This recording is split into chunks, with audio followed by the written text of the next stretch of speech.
It's the 21st day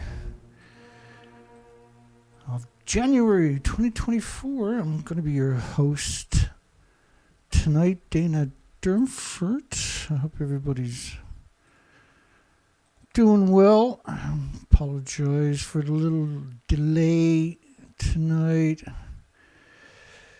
You can call in at 709-589-4406.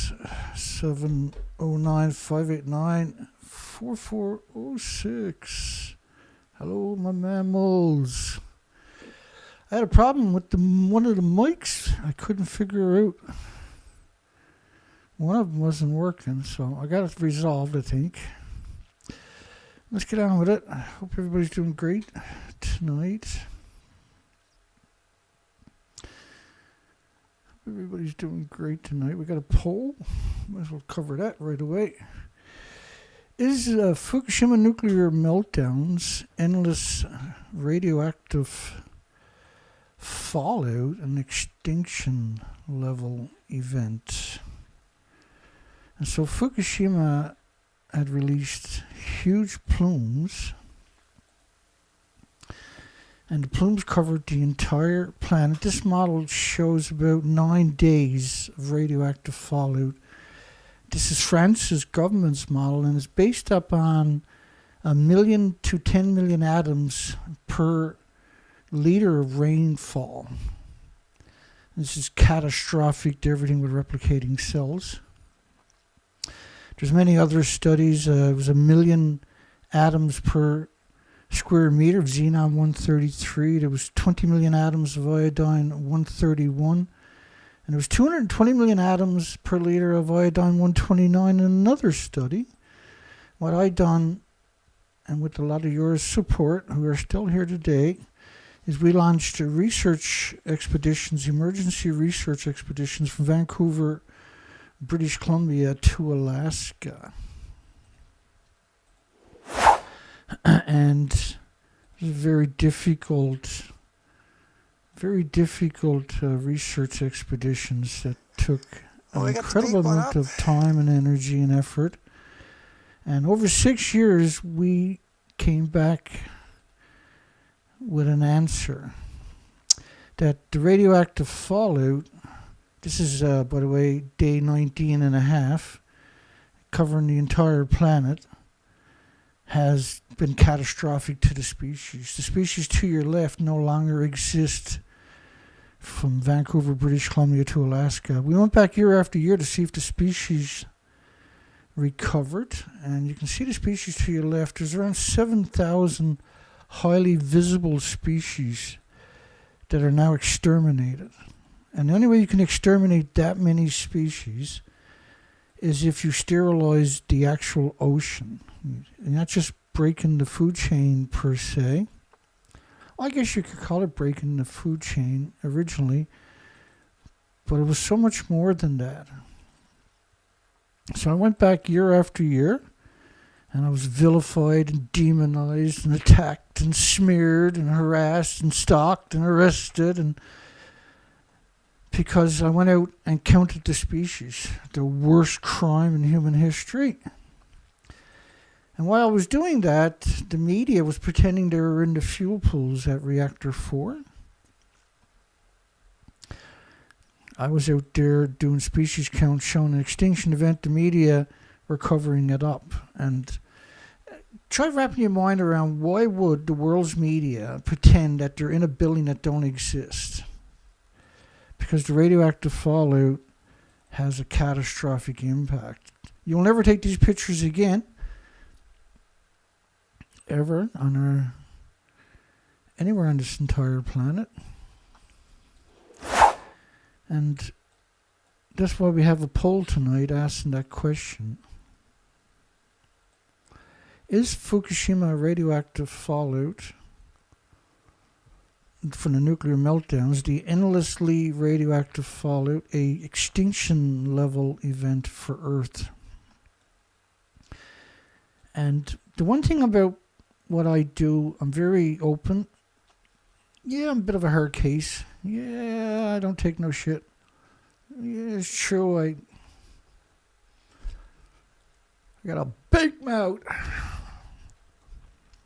And I provide you with the documentation of all of my assertions. And by doing that, we assure that I can't make or misrepresent or fabricate anything. I provide you with the documentations for my assertions.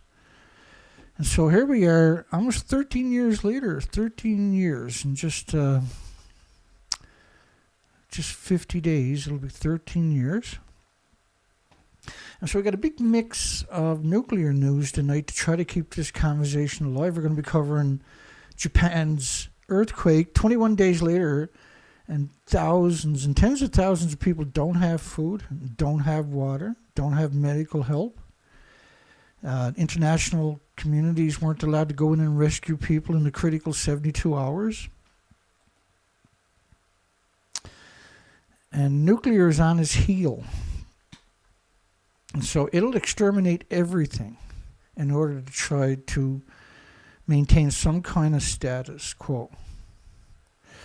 We do got some good news about this dire strait we're in. Nuclear is falling off a cliff backwards, thank goodness. Really, it should be face first, like when they bury it, so we can see where it's going. Nuclear goes backward again as wind and solar enjoy another year of record growth. So nuclear power suffered a net loss of 1.7 gigawatt capacity, equal to about 2 large reactors in 2023. Again, each year we're seeing this happening. So they might build 5 reactors, but 7 will go offline. Whereas nuclear or renewable capacity additions amounted to a record 507 gigawatts.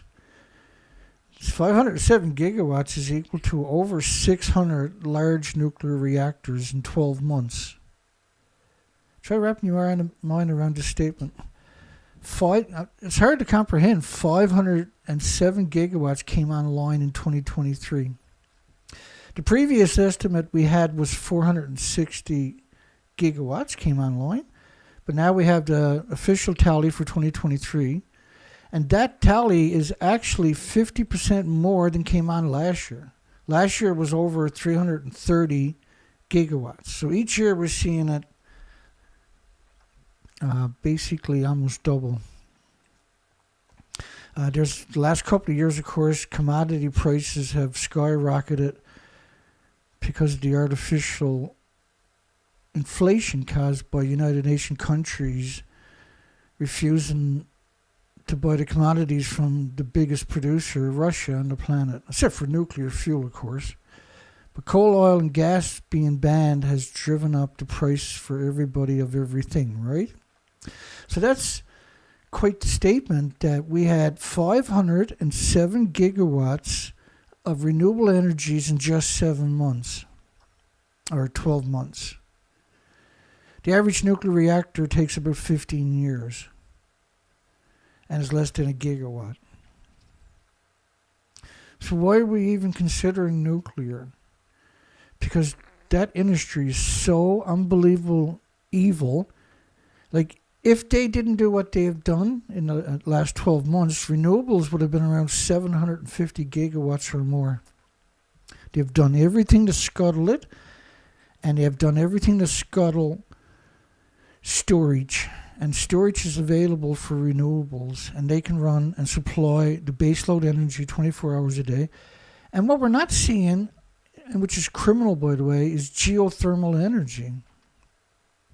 If you use geothermal energy to back up, or wind and solar to back up geothermal energy, you can have just endless amount of power forever. Effective Noto Peninsula earthquake.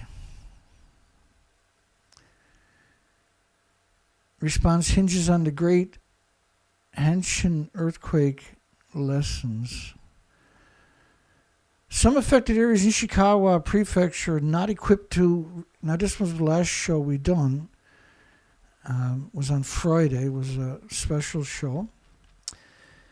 And it was a stunning, like I was looking at this story and I almost didn't read it. I was like, I've seen so many of these stories in the last week. And then I read the story and it blows my mind. This is the claim now, that the victims that are isolated got no food and no water at this point for 19 days. In Ishikawa Prefecture, which is not just some affected areas, which is the majority of the prefecture, and this is a huge prefecture, are not equipped, try to wrap your mind around this statement, to accept outside assistance. Not equipped to get toilet paper, not equipped to take water, not equipped to take food, not equipped to get hot water, not equipped to get generators, not equipped to get medical attention. Have you ever heard anything relative, even close to that kind of a statement? Why are they avoiding sending people in to rescue people in a country that excels at this and that has for 21 days refused to acknowledge helicopters exist? Because they could have brought in and just lowered down, like on pallets, if they weren't using them to make toothpicks, because apparently that's what's going on. Otherwise, why wouldn't they bring in supplies and drop it off to the isolated communities? There's over 1,400 landslides you refuse to clean up, to open up the roads. They refuse to use heavy equipment like excavators. I can't wrap my mind around it, but there could be one reason, and we'll get to that coming up, which we believe is the Shika nuclear power plant fuel pools. Therefore, they have not been receiving the support they so desperately need. So they're not getting the help they desperately need. At this point it was 19 days, now 21 days. Because they can't handle, they're desperate for water, desperate for food, desperate for blankets and shelter, desperate, beyond desperate for medication. And the government is claiming that they're not ready to receive the help they so desperately need. What's the criteria for help, I wonder? And disease now is exploding up in the isolated peninsula, where there's tens of thousands of people that they're planning on moving out because around 20,000 houses are destroyed. And in these even in the communities, there's a lot of communities, they haven't cleaned up the roads to make them passable. Right? Nothing makes sense unless there was a nuclear meltdown at the fuel pool at the Shika plant.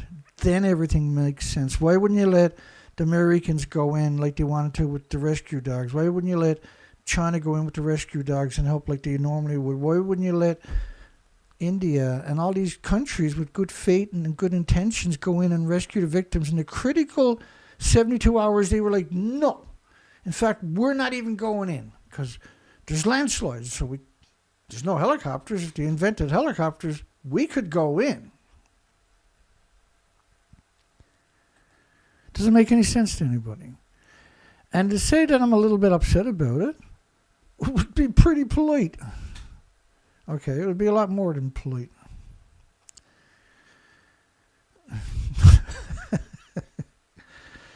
James Lucic got it right. They can't afford any more harmful rumors, Dana. That's so awesome. Japan quake death toll rises to 73. So we go back to that story. I'm just going to cover 5 of these short stories to get you back up to speed on how stupid this whole conversation actually is. A town of over 5,000 houses, 90% of the homes were destroyed. Not maybe, because more reports were destroyed. Now we know they're destroyed. We still haven't got footage of that community or any other community. 21 days. And there's major media in Japan could have flown a helicopter in, but they only took one picture. That's right. And all the media shared the same picture. It was just one picture. That picture was of the Shika nuclear plant on January 2nd. Everything looked perfect. The community Shika was a 7 out of a 7 on the seismic Japanese Shindu seismic intensity scale. There's no pictures of that. They flew out, took a picture of the nuclear power plant, and said, everything's okay, let's go back home, George. The community with 5,000 houses, 4,500 destroyed, that media stopped covering that on day 2. And guess where we are now? Day 21. Now, they claim that there's only 1,400 houses after that for the next 12 days or so. And now, a few days back, they claim there's 20,000 houses plus destroyed. They went from 1,400 in Ishikawa Prefecture to 20,000 homes. Ishikawa Prefecture, they got 2 nuclear power plants. There's one over here and one by Niigata. And this is about 50 kilometers from the fault line that's been dormant for 3,000 to 4,000 years. And that is what caused all the damage. Where you see the epicenter, that's actually a whole peninsula and way stretching 50 miles south is still in desperation for aid. The Shika nuclear power plant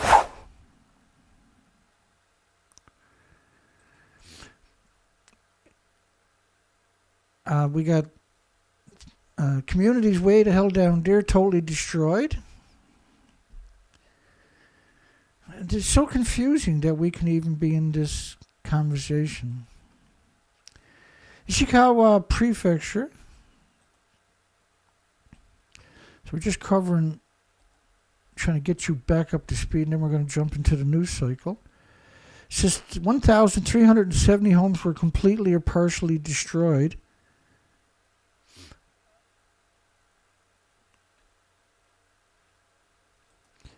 But that was 13 or 14 days after they started coming with that narrative. And then for only the first 2 days would they acknowledge there was almost 5,000 houses. The mayor in Suzu strongly suggested all the buildings were destroyed. Nothing was left standing that wasn't severely damaged or completely flattened. The coastline for 85 kilometers, see the red? That's the coastline. The red is uplift. And you can see the uplift in the depiction to your left. What it's showing you is a wharf, a fishing wharfage area where boats were coming in for shelter. Is completely dry because the earth has risen up. And so that wharfage is no longer a wharfage, is now on very dry land, which extended 820 or so feet out and rose up about 13 feet. Now, it can't just be the shoreline that does that. And the media will definitely try to convince you of that. It also extends into the communities. And nuclear power plants are located right on the coastline. And they acknowledge that Shika is part of that coastline where 85 kilometers has extended out and lifted up 13 feet, which is where the nuclear power plant is to. And the Shika community itself, they suggest that around it was a 7 at the Japan seismic intensity scale of 7. So it was the worst earthquake they can have was in the community. But it gets even stranger. Caused no problems at the local nuclear power plant, the earthquake. So according to the company that owns the nuclear power plant, the quake registered an upper 5 of a maximum 7, which is about an 8 on international scale, the Richter scale, and the Japanese seismic intensity scale right beneath the number 1 reactor, not the number 2 reactor, not the site, but just the number 1 reactor. So beneath the number 1 reactor was about almost an 8 on the Richter scale, but not the number 2 reactor right alongside of it, which is about 100 feet away. Only on the number 1. Can you wrap your mind around that? So actually about 6 days later, the Japan Times, the official mouthpiece of Japan's government, degenerate Japan Times, said it measured an upper 5 in Japan's seismic intensity scale in the basement, which is a 5.9. An upper 5 rather is a 6, because there's no 5.1, 5.2, 5.3 on.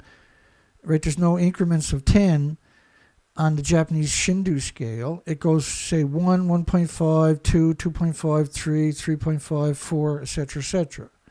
which meant it was an 8.4 on the Richter scale in the basement. And this is the picture.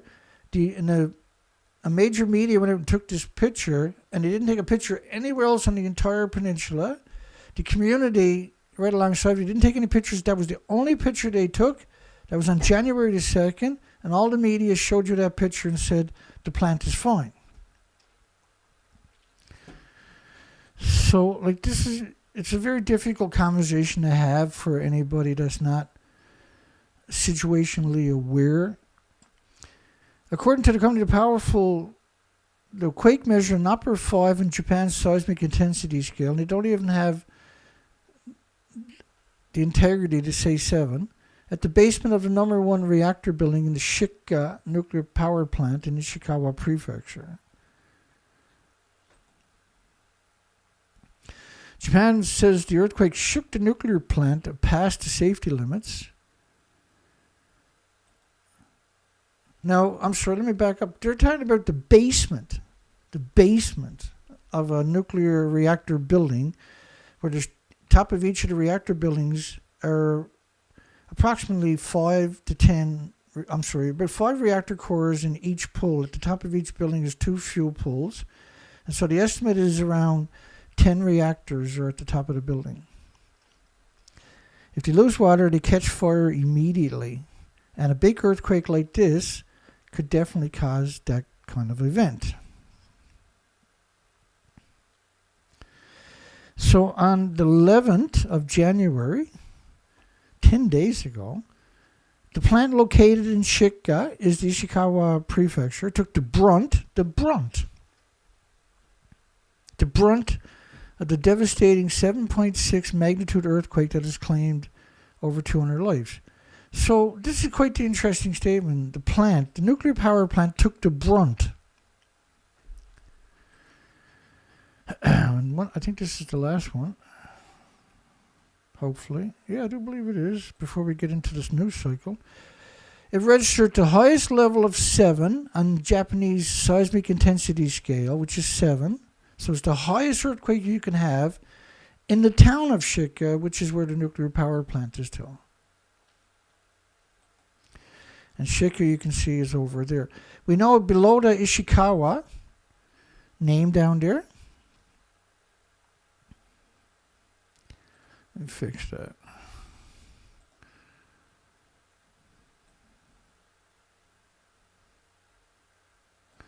We know beneath Ishikawa over there, down below that, 50 miles away from the Shika plant, was brutally destroyed.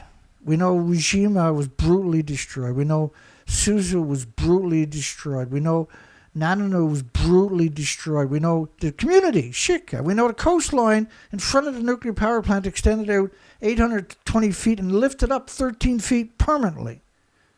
New real estate. We know that they admit in the basement of it was a massive 8.4 on Japanese Shindu, on the Richter scale, rather, when you convert the Shindu scale, which is 7. So take 7, take the Richter scale divided in by 7, which is the Shindu scale, and you get 1.428. So take the 1.428, multiply it by an upper 5, which is a 6, because there is no upper 5. There are increments of 5, so it has to be a 6, which is an 8.4. In the basement. Okay. Here we go. Finally, the news. Few shelters for the elderly and the disabled managed to open after Japan's Noto earthquake. Few. How would they know? They can't get in there. Welfare shelters are designed for those who need help with daily living, such as the elderly and the disabled. In 7 cities in town hit hard by the disaster that we've never seen pictures of outside of what we gathered up over 21 days, random pictures, but no actual media going in and walking around. Well, there was one where they were in Shika and they showed a picture of a collapsed house, and in the next video or picture they showed was the nuclear power plant, Shika. But they didn't show the plant. They showed the roof of the plant pointed up. Hindered by severe damage to facilities and lack of running water and manpower, today they admit they still haven't got water, they still haven't got food. They're not, they're not ready to take help after 21 days. Unless it was their children, I guess. And a lack of running water. Some survivors are giving up on the shelters and staying at their damaged homes.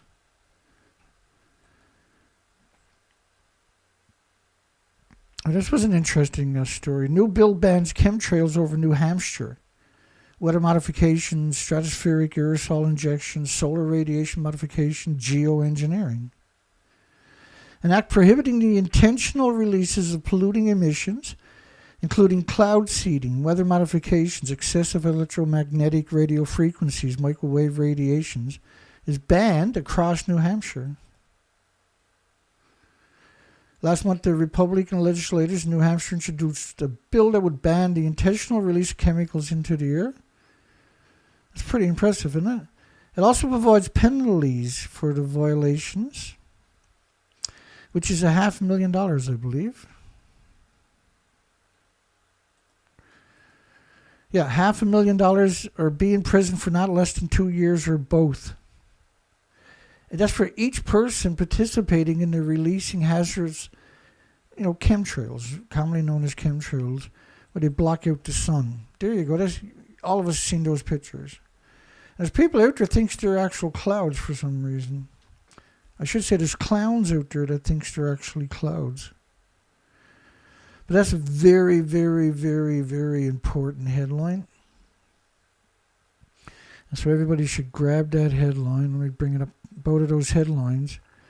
And put them in your bookmarks. When somebody tells you they don't exist, chemtrails don't exist, you can send them this stuff and shut them up once and for all. The Noto quake brings up additional dilemmas, what to do with the pits. And every story about the Noto Peninsula is just sad, isn't it? We've never seen a country that has such a long history with earthquakes not respond to one, except for this one. No Japanese cabinet members visited areas hit by the Noto earthquakes, and they claim this is false. And the red zone is where the earthquake was too. So you can see that's the peninsula. The earthquake damage extends way down. What they're showing is around 70 miles down the coastline. But the claim is false. The Japanese cabinet member visited the area almost immediately after the earthquake struck. Really. According to the government and the media. And so allegedly they went to Kanazawa. They didn't go to the peninsula at all. So, which is way down here. So to suggest that it's false is not true. Now is it? Lying is about the only thing that they excel in, and they seem to be extraordinary at it. A Tibetan woman detained and beaten for social media post critical of China. And it's not her first time. And the Tibetans, she says, are treated like, they're treated like worse than criminals. They're treated worse than any animal would be treated, which is criminal. And she's only known for human rights advocacy and criticizing the Chinese authority for discriminating the Tibetans, detained twice in 3 years, and she was beaten and held for 15 days, and then released. Her social medias were taken down.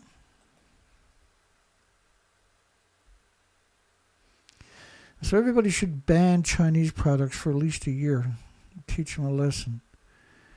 Where she was interrogated and beaten by the police. Authorities accused her of falsely accusing the government and officials of spreading misinformation via at least 17 videos posted on her personal TikTok account. She wasn't... People that make videos like this that are described as activists are well known and have legitimate and very concerning concerns are not spreading propaganda. Hanford downwinder Bailie, Tom Bailie, was a farmer who lived in the shadow of Department of Energy's Hanford site, a farmer. At the age of 76, and didn't understand the big picture, right? Didn't understand how deadly his farm was to the humans that were eating it, probably. Or you wouldn't be a farmer, would you? Because these sites never stop releasing radiation even today, and we're talking absurd amount each day. Elon Musk's Starlink helps communications in the quake-hit central Japan. So, why is that story here? He's offered 550 Starlink routers, satellite routers, to the shelters, government offices, and disaster medical assistance teams operating in the area, but they're not there. They've been abandoned. At a fire department in Fukushima, which is the Fukushima Fire Department, not outside help, one of the hardest hit areas after Shika and after Suzu. And no, I mean, I should say Fukushima too was devastated, actually. My apologies. 300 firefighters started using the service for their rescue operations. So what, they're just starting rescue operations 21 days later? Because that's what they're suggesting, aren't they? 21 days later, and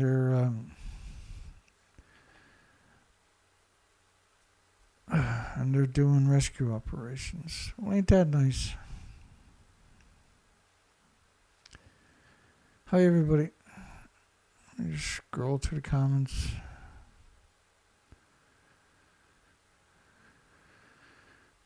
See if anybody was yelling at me. Dana!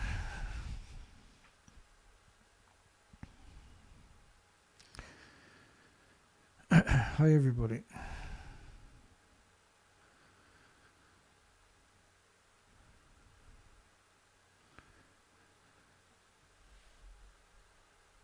I don't see anybody particularly yelling at me. Let's bring up the poll one more time. The last time, hopefully. Is Fukushima nuclear meltdowns, endless radioactive fallout, an extinction level event for Earth? And I showed that, some document for that, to back up that assertion at the very beginning of the video. And so if you're joining the live stream right now, we do have it at the beginning of the video, that documentation. So they're just starting to rescue people up there 21 days later. Everybody should be rescued 21 days later. And I'm just saying, right?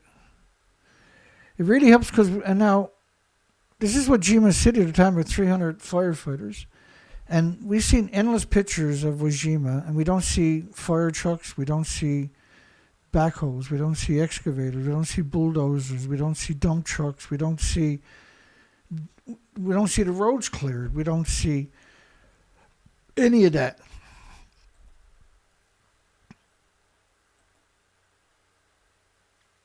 Shower kits bring warmth to the Noto Peninsula evacuees. Shower kits.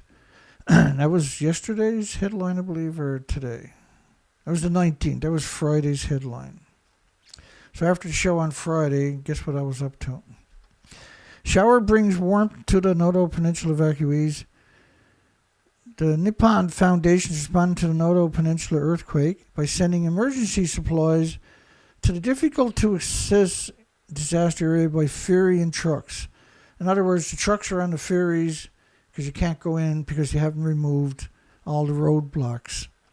And usually a lot of these roadblocks are just bamboo landslides.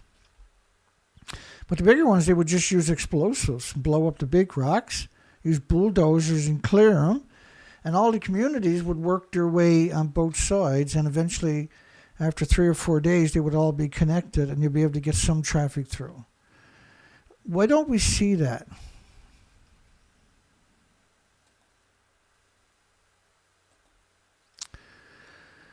Rebuild or close, Japan's debate fate of aging Noto Peninsula town. Debate the fate. In the wake of the Noto earthquake, some in Japan are asking how much the countries should invest in towns with rapidly shrinking populations. How much should they invest in communities with rapidly shrinking populations? In other words, they don't want to rebuild these communities that are destroyed. Why don't they want to rebuild these communities that are destroyed, I wonder? Why are they talking about that when they still don't have food, they still don't have water, they still don't have heat, they still don't have communications, they still don't have generators, blankets, and medical attention? Why are they talking about just abandoning these places already? We still haven't seen the footage 21 days later of these communities, and there's no earthquake in history where we waited 21 days to see the footage. The rescue operation is still underway. There's around 1,400 aftershocks that we know about. What to do with the pits? We already covered that one. Interior and Safety Minister inspects tsunami shelter. Interior and Safety Minister. This is South Korea. And South Korea wanted to send in rescue dogs and specialized search and rescue teams. And Japan wouldn't let anybody, let alone their own government, their own self-defense forces, or anybody else go in to rescue people. That's pretty impressive, isn't it? Wouldn't let anybody rescue anybody now for 21 days. Because that's what's going on. We've been covering it unbelievably. It's unbelievable. For 21 days.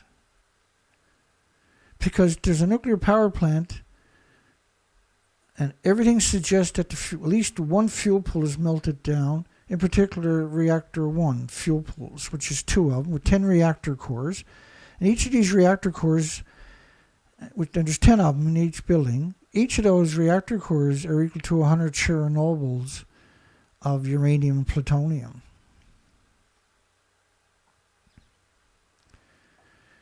So South Korea's was inspected one of the 28 tsunami shelters and received reports on local evacuation systems from provincial city officials and the expected evacuation route signage. Well, as we see at Shika, or at the Noto Peninsula, you can have all the evacuation route signages you want, but when you got over 1,000 landslides, you're not going to be able to evacuate.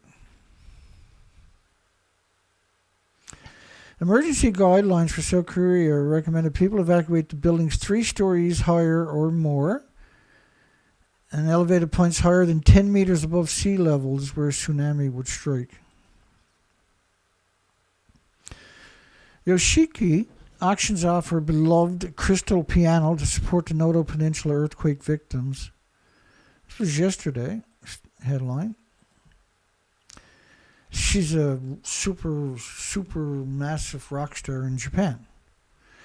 And these are clear grand pianos, very rare, very difficult to get your hands on it. The residents of the Noto Peninsula surrounding regions face an extraordinarily catastrophe in the form of a magnitude 7.6 quake on New Year's Day. And although he has a history of charitable donations too long to list, looks like a she to me, this one is a cut above the rest. So like when you, all the framing of the narratives about this earthquake is it's unbelievable bad. So why don't they just go and rescue people? Why don't they let the international community in the first 72 hours that were specialists and understood the urgency go in and rescue people? What kind of sick and twisted world are we in? It's called nuclear power industry. Refuses to take... See, the nuclear industry worldwide can't survive another nuclear meltdown. It's the end of it immediately. So they hit it. You're like, no, Dana, you can't hide a big nuclear meltdown.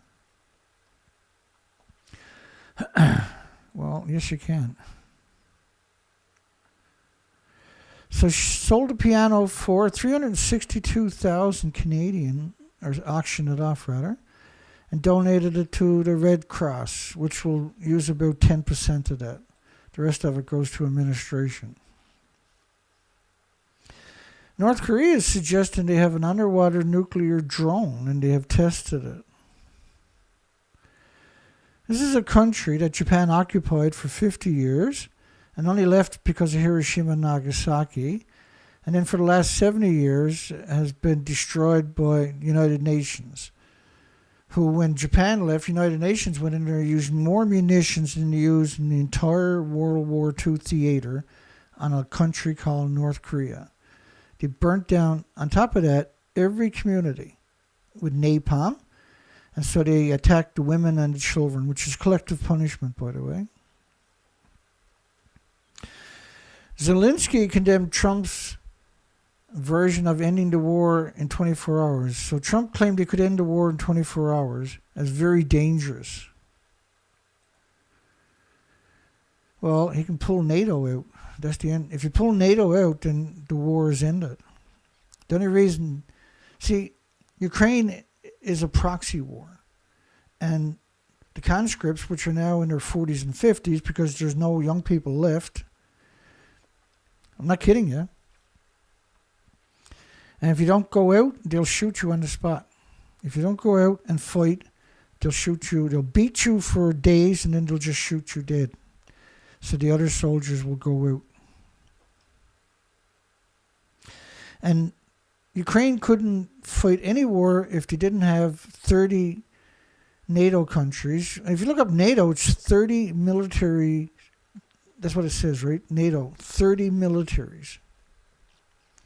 Not 30 countries, but 30 militaries, which is 30 countries. It was created for to combat the USSR, the Soviet Union. So when the Soviet Union was dissolved, we should have dissolved NATO. But now NATO has nuclear weapons. NATO has an army and ships and aircrafts and jets and everything else. And they wouldn't go away. And so in order to justify their existence, they needed endless wars. And so all they have to do is attack themselves and blame it on a country. And that's why NATO exists. We know it as false flags. Zelensky doesn't want to end. And have you ever seen the videos of Zelensky before he was the president of Ukraine?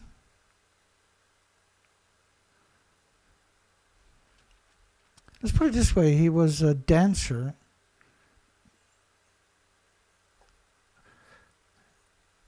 And the stuff he was doing was unbelievable. And he's the Jewish president of Ukraine. Ultra-safe nuclear selection of Gadsden earns a national award. Ultra-safe nuclear that doesn't have a reactor, doesn't have an application into the regulatory agencies. And now we know, officially today, according to the International Energy Agency, that renewables that came online in 2023 was 507 gigawatts, which is equal to over 600 large nuclear power plants in 12 months. The small modular reactors and ultra-safe nuclear, I've had contact with these creatures before, and these are creatures. These are stalkers on top of that. And they phoned me up many times. These are vile, despicable scum. There's no other way to really describe them. And once you learn about what these people are like, you'll come to the same conclusion right away. These are vile, disgusting scum. These are parasites on humanity and should be treated as parasites. Stanberry flips out about the spent nuclear fuel during congressional hearings. When we do 24-hour news cycles, what we're hoping to see someone honest. Someone actually honest, just tell the truth. Just tell her like it is.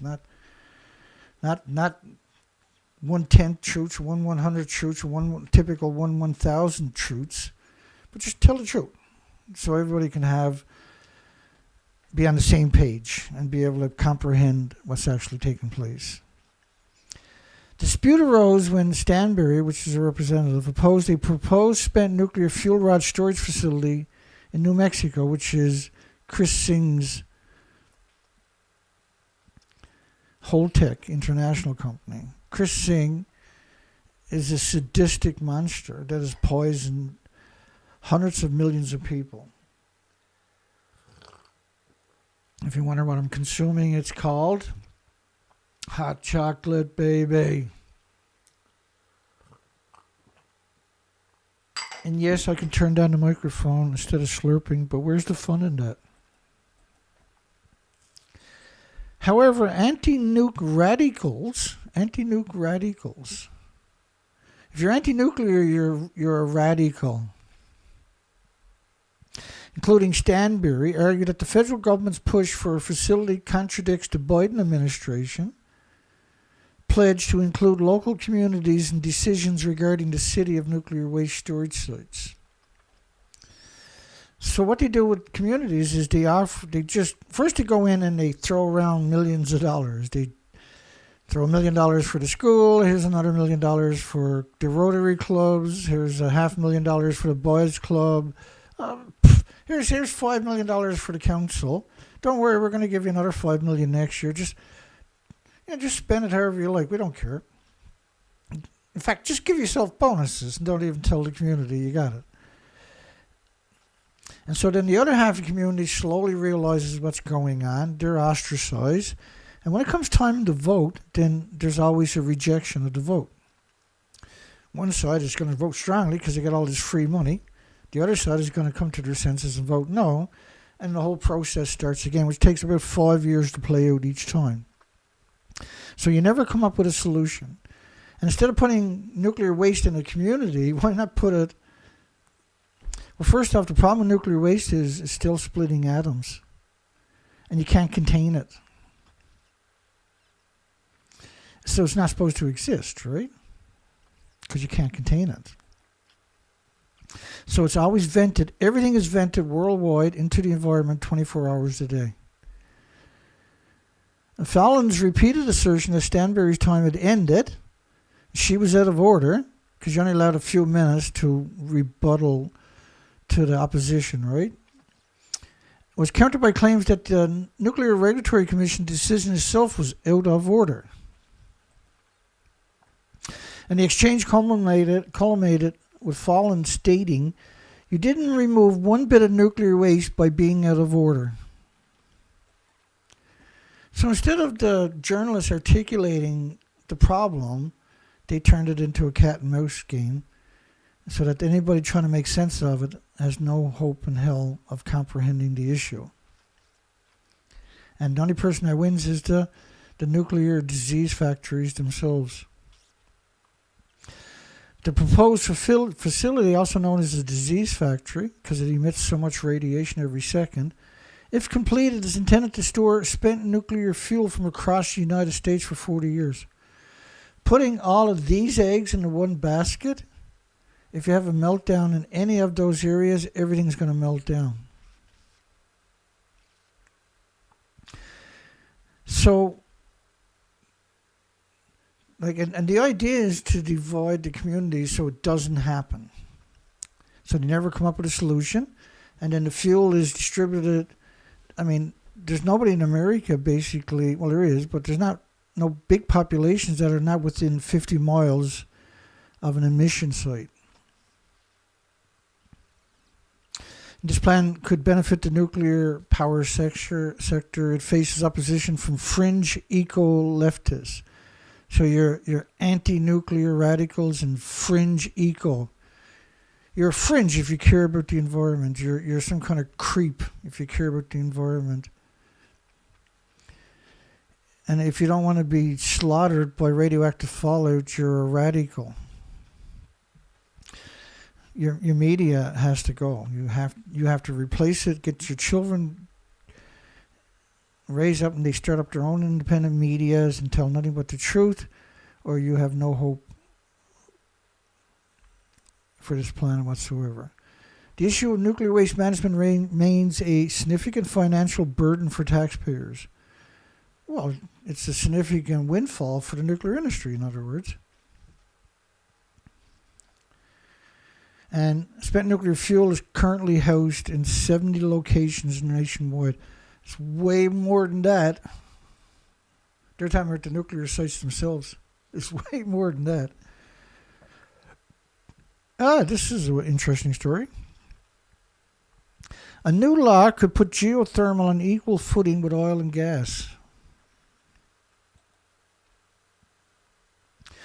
Geothermal is a highly reliable baseload energy source capable of generating power 24 hours a day, 365 days a year. A highly reliable baseload energy source, geothermal. He went on to describe how the inclusion of geothermal energy could also boost the economies of cities and small towns alike by creating more jobs and supporting an already existing energy grid. And with regards to Nevada, they noted that the bill would cut through the red tape that has prevented the growth of geothermal energy in a state rich in renewable energy resources with very high potential for geothermal, adding that the legislation would lower costs for American families can all coexist. And despite its many obvious benefits, geothermal energy is criminally underutilized in the United States. It's criminally underutilized worldwide. In 2022, only 7 states generated geothermal energy.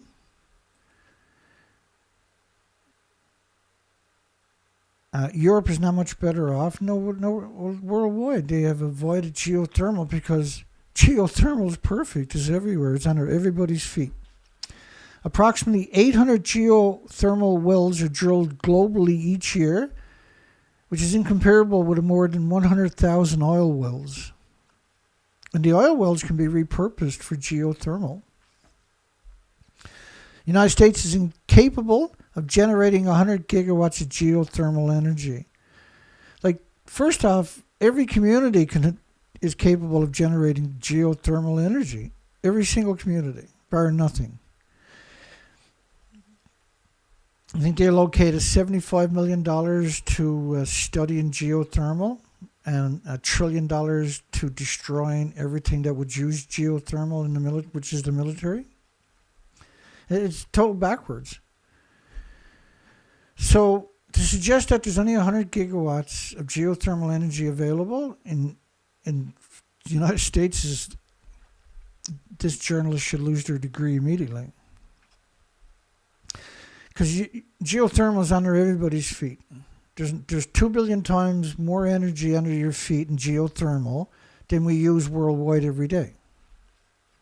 And all you got to do is drill deep enough, and you got 1,000 degree Fahrenheit temperatures, for instance, which is hotter than the nuclear, hotter than gas, hotter than coal, hotter than oil. And so you can replace gas, oil, coal, nuclear with geothermal, leave the rest of the infrastructure in place, build your geothermals, and when it's finished, turn off the gas and turn on your geothermal. And all the universities are working on the nuclear. None of them basically are working on geothermal. And the only thing holding back geothermal is the nuclear industry again. Even better for geothermal bulls, a new technology borrowed from the shade oil promises to unleash a geothermal boom. And Google actually opened up a 3.5 megawatt plant for their data centers, which is enough energy to power 2,600 homes. And they done it in like 12 months or something. They just dug a hole and built a plant and then plugged it into their grid. And every community can do it. And the evil, despicable, hateful scum that is nuclear power has scuttled everybody's future, including the 8 million species. They set aside $84 million for research into geothermal projects. Do you got any concept of what they spend on nuclear each year? Hanford, for instance, nuclear waste site, disease factory, they estimate they need another $700 billion just to clean up the site. $700 billion. And they'll get it too. Geothermal, which could replace all of it, has a lousy $84 million for research. And those researchers will steal the money, and you will get no benefit from their research. Japan claims they put a lunar probe on the moon. But they had a power problem with their solar panels because they only point one way. And then it landed the wrong direction, so they lost power and they can't prove it. It made a soft landing, begun transmitting signals back to Earth, was generally operating soundly, said the scumbag Japanese. And he added that 2 small robot vehicles were released from the probe, released to hounds. He tried not to show it, but he was gloomy because the solar panels on the probe were not operating properly, and that the lack of solar power generation threatens to compromise the probe's mission to just a few hours instead of several days. Like, I don't understand that statement. Now, we've heard this a lot over the last, say, 5-10 years. We've covered a lot of these stories where they wanted to put a probe on the moon, but it can only last a couple of days. Typically like 36 hours or 72 hours. But allegedly you can put a probe on Mars that can last like 14 years. But you can only put a probe on the moon that can last 36 or 72 hours. And there's quite a few companies that we've covered that were planning on putting probes on the moon. That was their guesstimate of the lifespan of the operation was 36 hours, 72 hours if they were lucky. Of course, the moon is under perpetual daylight. So why can't you put... And the reason that this is because they won't go to where the sun is to. They're only going to go to the other side of the moon where you can't see it. And you can't see it land, and you can't see the probe from Earth. There's nothing fishy about it whatsoever, do you? It's totally natural. The Noto earthquake leaves its mark on the famed rice terraces. So the earthquake now has compromised the rice fields, thank goodness. A set of 1,000 rice fields, large and small, along with fallen rocks and numerous cracks appeared. And the reason I say that is because the country is perpetual radioactive fallout. Eating the food from Japan is the equivalent of eating poison every single day. And it will catch up to you. There's many, many, many diseases and illnesses, not immune deficiencies and injuries from consuming, breathing, drinking, washing and cleaning and with contaminated water, for instance. Landslide collapses parts of some of the rice paddies. Groundwater partially flooded other areas. And the earthquake elevated the ground levels along the coastline. It can't just be the coastline. Like, we've got the pictures in the communities of the earth shoved up in the communities. But we're starting to see this narrative where they suggest it's only on the coastlines. Diseases are spreading among quake survivors. The Ishikawa Prefecture government says its daily count of new infection disease cases, mainly at the evacuation centers, exceeded 100 for 10 straight days. Because, and this was today's headline, I believe. Yeah, this was today's headline. The harsh conditions of shelter life, without running water or enough food, is taking a toll on evacuees. And they usually say after 10, 11 days, you can't recover if you don't get editor and get warmth and get heat and gets food and showers and medical and everything else. We're now at 21 days. And at 21 days, you're saying the harsh conditions of shelter life without running water or enough food. And we've never tell of this before in Japan or many countries that are, like Japan is the third biggest economy on the entire planet. They actually have helicopters. I know that sounds crazy right now, but they actually have helicopters.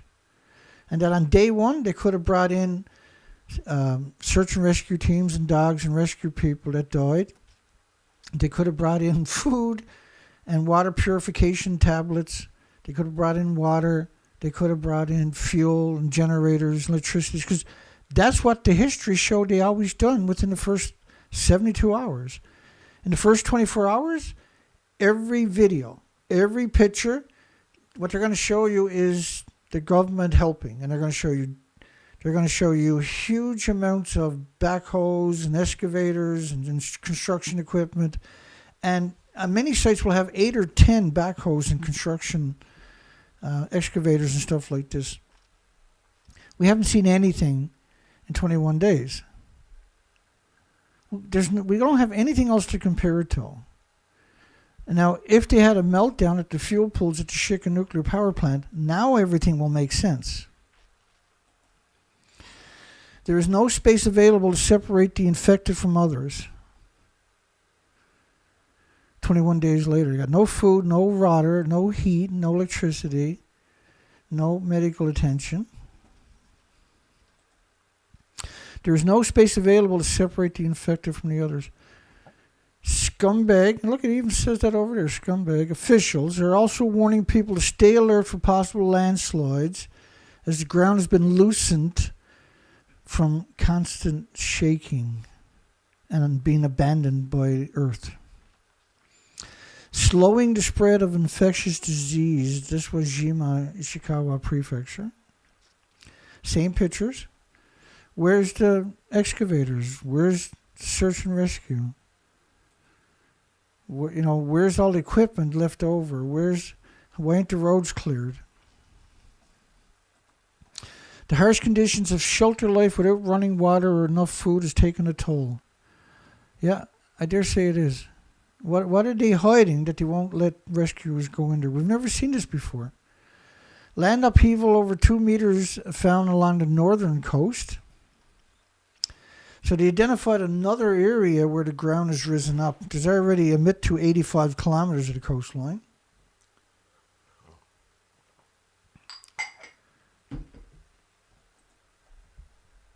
A separate group of experts conducted a survey in Wijima City earlier to confirm that the earthquake caused land upheavals of more than 4 meters, 12 feet. So that's all new coastline right there you're looking at.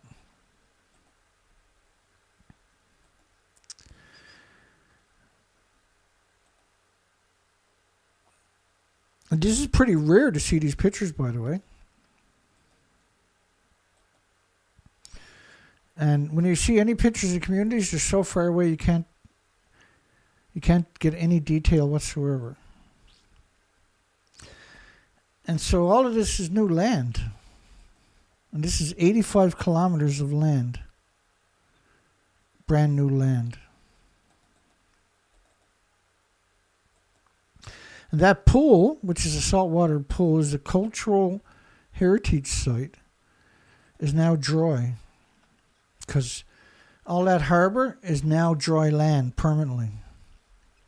Which is lucky for them in one way, because that stopped the tsunami from egressing into the community for the most part. But not all the communities, but for a lot of them would have been devastated, would have been swept away if it wasn't for this new land showing up. And this happened in, what was it? The whole coastline was a total, after about 40 seconds, the coastline for 800 feet offshore had new coastlines for around 85 kilometers. Scumbag professors. Well, there's no other way to describe them, is it?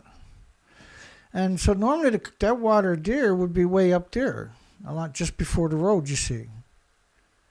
Now they have a new coastline that didn't exist before. That extends deep into the communities. You can't just have a coastline rise up. One of the fault lines that has been dormant for 3,000 to 4,000 years and has just reactivated itself went right through the Noto Peninsula for about 150 kilometers. There's actually 4 major tectonic plate fault lines we're talking about. This is another new coastline, for instance. Very visible, that part of the coastline there, right? And all the pictures are so grainy you can't determine anything in the community whatsoever. That's the only pictures we're getting, basically, from the community.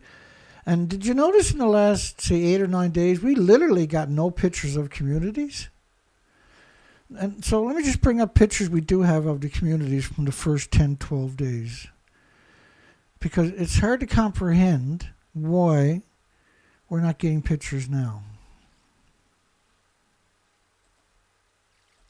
I'll give you, and we sourced these pictures because we have hounded this story for 21 days. And if we didn't, we wouldn't have the pictures we got.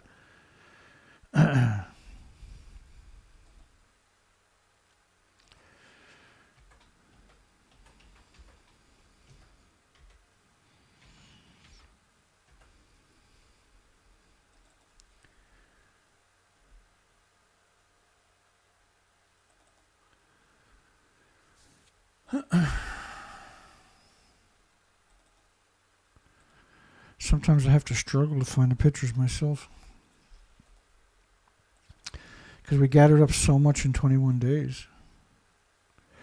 So that's what it used to look like, and this is what it looks like now. That gives you, and that's for 85 kilometers. You got a new coastline. That includes right in front of the nuclear power plant.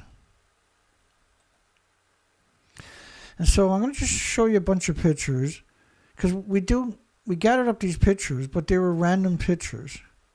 It wasn't like you seen the whole community. They were just one picture out of a community, maybe. And a lot of pictures were recycled over and over, which was like Fukushima pictures where the burnt out city was too. But the majority of these pictures were only shown a single time in a single media. And this is the earth lifted up and cracked all that pavement. And look at it here. Imagine if that road wasn't cracked up. So look at that grade there. Imagine trying to drive your car. That's because that whole community there is risen up. You can even see how the ground just fell apart and cracked apart. Right? So imagine that pavement wasn't cracked, right? So imagine trying to drive up this. It can't be done even with a four-wheel drive, for instance.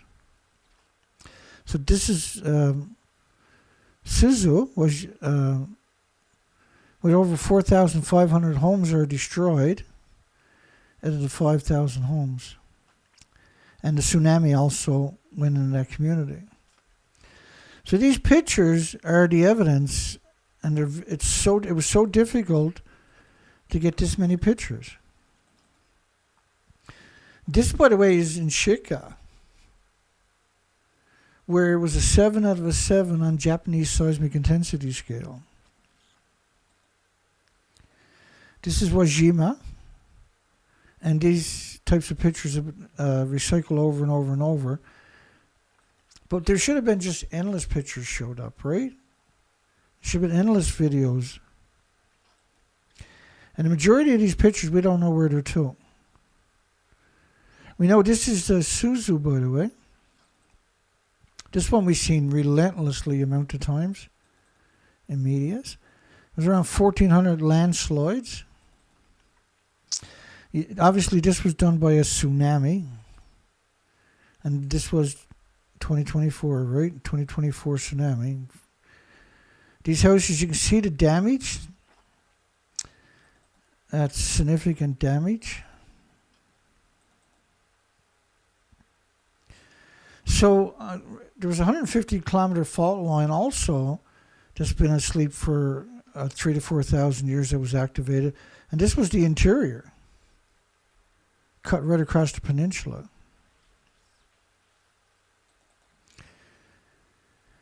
In order for this skyscraper to tip over, it was built to the earthquake standards. So what it had was huge, massive, and I mean massive, steel beams drilled deep into the earth. And the building was actually anchored to that. In order for the building to tip over, it had to leap off it, and then it could tip over. But it was designed to lift up, but not tip over. And it tipped over. So the shaking must have been next level. This is Fukushima. But how many of these pictures have we gathered up in the last 10 days? 2 or 3 maybe? How come? You would think as time went on, you get more pictures, wouldn't you? All of these pictures that I'm showing you today are from the first 10, 12 days.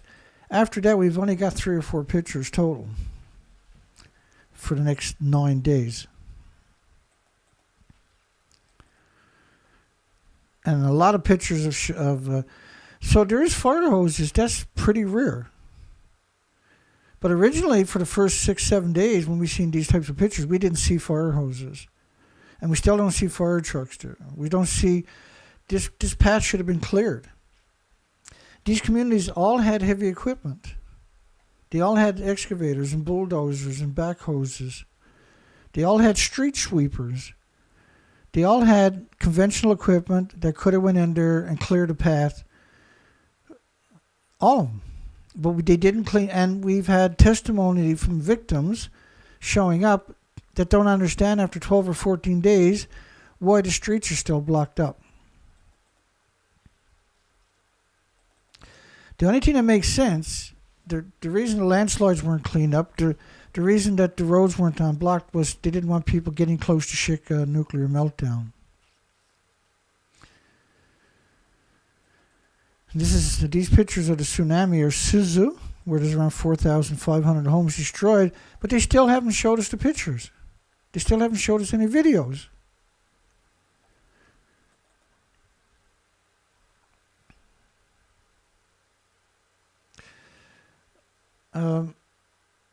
That's the same type of earthquake that they claim happened in the basement of the Shika nuclear power plant.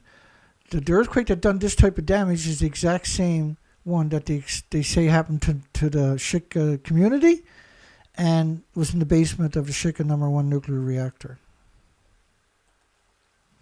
Now, I hope and I pray that I'm wrong. I really do. But I'm not going to take any chances.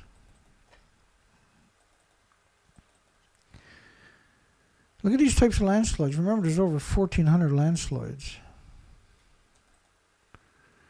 There was minimum rescue for the first 10, 12 days.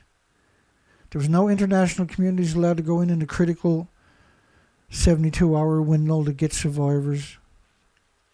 You can see this parking lot. This would have been level. They wouldn't have had this kind of grade there. Because you can see the other parking lot. They would have leveled it out. If you're going to pave, because it's very expensive to pave a big parking lot like this, you would have leveled it out. You wouldn't have just, well, we can't get rid of the gravel. We don't have dump trucks. We don't have excavators. So we're just going to have to make a big lump with the pavement. No, that would have been level. It's deep into the communities. So let's say this was impassable right here. How long do you think it would have took a construction crew to come in with dump trucks and excavators and bulldozers and everything else and level this out? Come in with rocks and gravel and build a temporary road through this section. A couple hours, like 10 hours.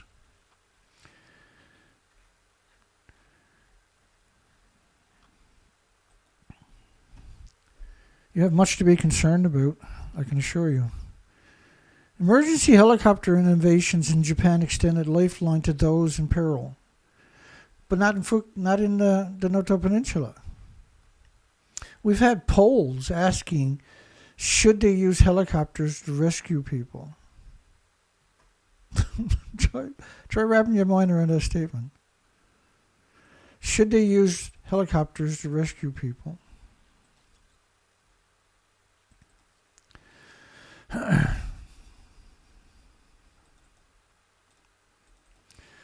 me show you a fun one, actually, from Friday's show.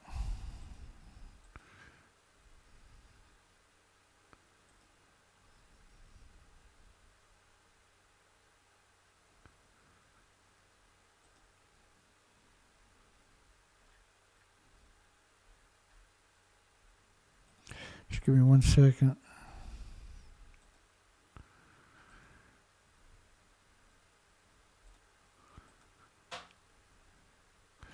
All right, let's try this. So what were the statistics on my last video on Friday? On Friday, we done a 52-minute show. And when the show was over, I had 1 view. That's pretty good, Dana. I know, right? I had 23 likes, which is incredibly low. I had 75 views on the video. But when the video was over, I only had 1 view. The video was 52 minutes and 2 seconds. 12 hours later, it was 52 minutes and 5 seconds, 3 minutes longer, or 3 seconds longer. Typically, my videos are, after 12 hours, will get about 6 seconds longer. What are they putting in my video that makes it 6 seconds longer? They don't do it to anybody else's video. My comment sections don't show up for 12 hours. I can't download the video for 12 hours.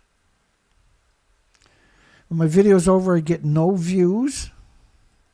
No views, 1 view after 52 minutes. And I've been doing this for almost, over a decade. Like the live streams themselves. And if I had 75 views when the show was over, I generally got 60 views will show up there. Instead, I get 1. You got nothing to hide. Why are you hiding me? Emergency helicopters become the go-to mode of transport in disaster and accident response situations for municipalities in Japan, everywhere but on the Noto Peninsula. In the space of 22 years, Japan went from having no emergency helicopters to 56. So normally journalists just would have flown in there and landed and brought in supplies and say, see, we're actually the good guys. Where's the government, right? But I know this is going to come as quite a shock to you, but the military in Japan actually has helicopters. You're like, no, Dana, that's crazy. You're crazy talk. I'm not kidding you. They actually have helicopters. You're like, no, Dana, Mom, Dana's crazy. They don't got helicopters. No, the military got helicopters in Japan. I swear, honest to God. They could have went in that first 3 days, 72 hours. They could have flooded the area with 10,000 troops. And each troop could have brought in a huge amount of water and food and rations and supplies and generators and blankets and medical aid. And we're 21 days later and they still haven't done it. I've never seen anything like this before.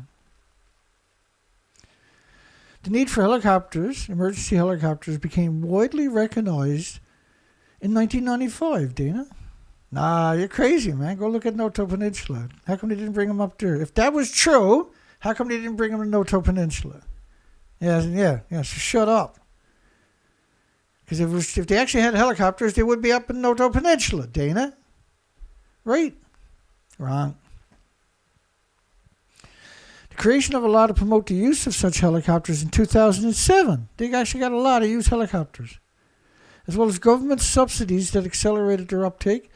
And today, all of Japan's 47 prefectures operate emergency medical helicopters. Guess how many were applied to Noto Peninsula for the first, say, 15 days? Oh, that's right, none. Not one. Because we covered this now for 21 days.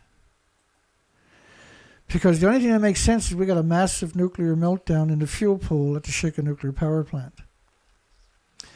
With the number of dispatches across the country reaching 29,000 in 2022. They're still out there today going all over the place, but they don't go to Noto Peninsula.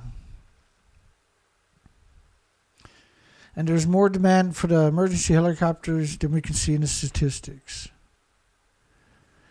And the demand is being driven by innovative private companies that are offering new services to make the most of a helicopter's capabilities. Why? Wait, what? You got private helicopters could have brought supplies to the victims in the Noto Peninsula, and they didn't. The Americans wanted to go in and flood the area with their own dogs, their own supplies, their own blankets and generators and water and food and rations and medical attention. And Japan was like, whoa, whoa, whoa. Oh, no, you don't. China was like, come on, let us go in there. And they're like, no, nobody's going in there. We're not even going in there. You're not going in there. Don't send us anything. Don't give us anything. Oh, by the way, after 21 days of it being abandoned, they're not even ready to take food or water. And do you know that there's tens of thousands, and we covered this extensively, we're living on a cup of water. Not a glass of water, but a cup of water. Like a paper cup. A small one. Just half a glass of water. And a slice of bread a day. That was their rations, even today, for many of them. They have nothing. And they'll study them like lab rats for the rest of their lives. The nuclear industry will, I can guarantee it. Now, allegedly, I don't know if this is true, but the helicopters can carry 10 people. I find that hard to believe, because if it was true, I'm not saying it's not, but I'm not saying it is. If that was true, they would have flooded the areas with helicopters right away, wouldn't they? Yeah, see? So there can't be helicopters. It's CGI. They can't be real. Otherwise, they would have used them to rescue people and bring in food and water. So try beat me on that narrative, because you can't beat me. You can show me all the videos you want, but they're fake CGI. If helicopters exist, they would have went in there. Earthquake statistics 2024 by economic damage, most severe, death tolls, global disaster risk index, magnitudes. Each year, 60,000 people die because of natural disasters. That's quite the statistic, isn't it? The only thing beats that is radioactive fallout, and it beats it by a couple of million%. The majority of deaths are because of earthquakes. The deepest earthquake can occur in depths of 750 kilometers below the surface. These are hot spots. The countries hit by the most earthquakes. The 10 biggest natural disasters worldwide by economic damage from 1980 to July 2023. So for 43 years.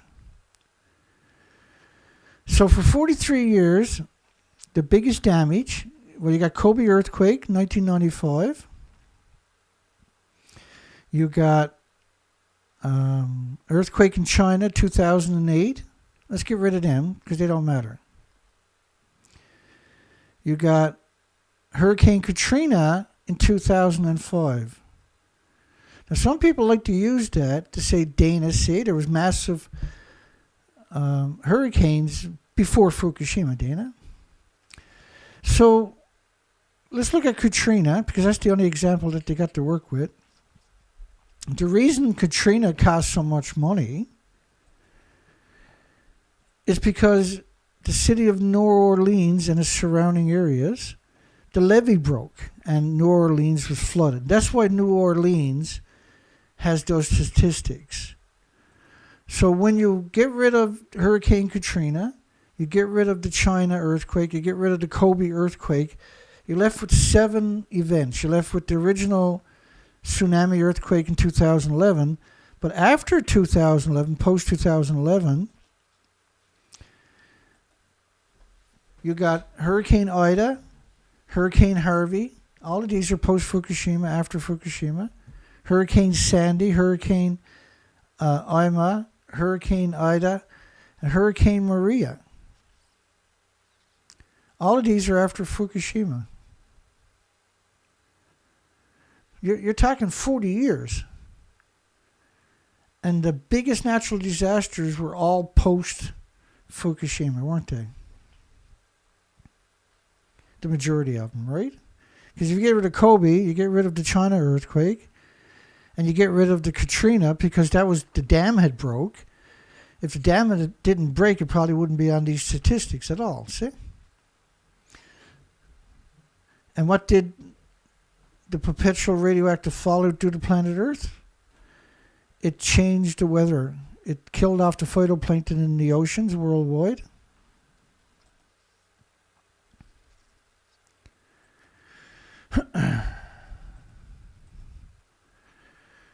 Oh, to be born on any other planet would be a shame because you couldn't fight for this one.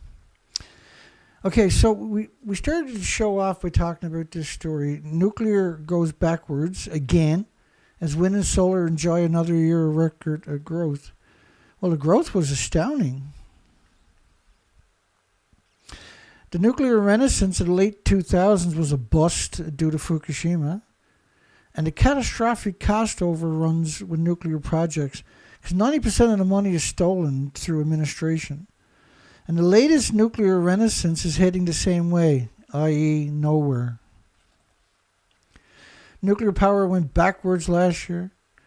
There were 5 reactor startups and 5 permanent closures in 2023 with a net loss of 1.7 gigawatts of capacity. There was just 6 reactor construction starts in 2023, 5 of them in China.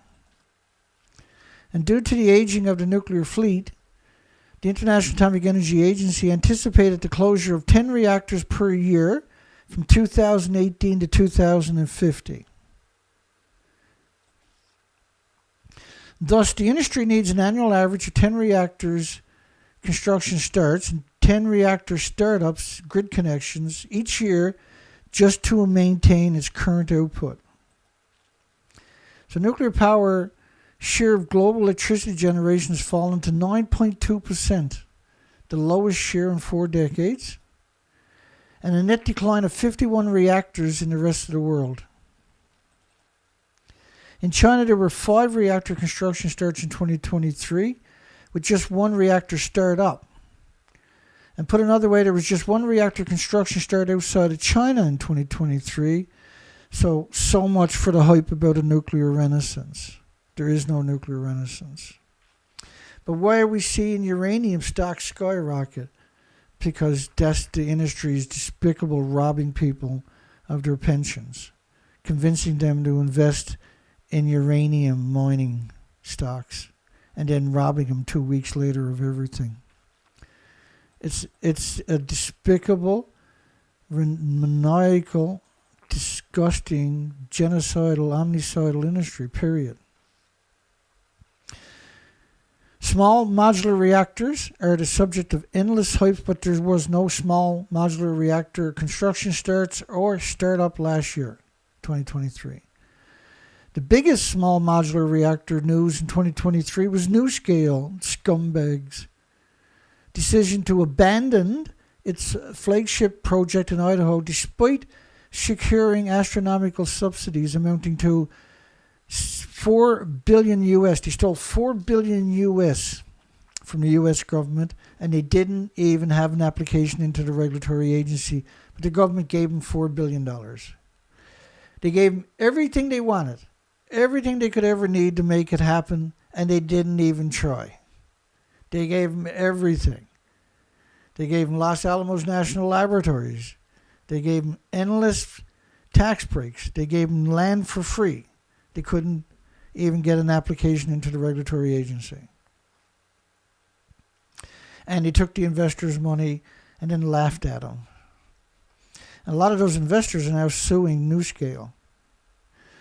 The Pro-Nuclear Breakthrough Institute, that's not pro-nuclear, they're a lobbying group. And they're disgusting. The Breakthrough Institute is despicable scum. We've covered them I don't know how many times. What, 500 times in the last decade? Noted in November 2023 article that efforts to commercialize a new generation of advanced nuclear reactors are simply not on track. And it warned nuclear advocates not to whistle past the graveyard, the nuclear graveyard. This is the Breakthrough Institute, by the way, warned nuclear advocates, the pro-nuclear community, not to whistle past this graveyard. That's quite the statement from those sacks of shit at the Breakthrough Institute. They're sacks of shit, right? And we covered a lot of those, the young and upcoming Breakthrough Institute mouthpieces.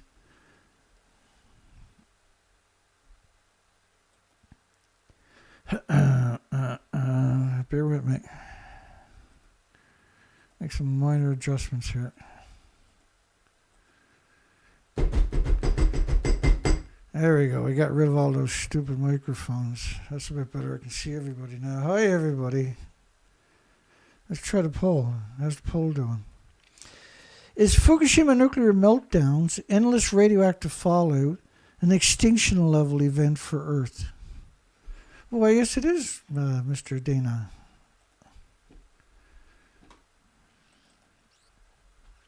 The new scale announcement follows several other setbacks for advanced reactors. Last month's X-Energy, another degenerate scumbags, another promising small modular reactor company, announced it was cancelling plans to go public. How can they go public when they don't even have an application into the regulatory agency for the licensing?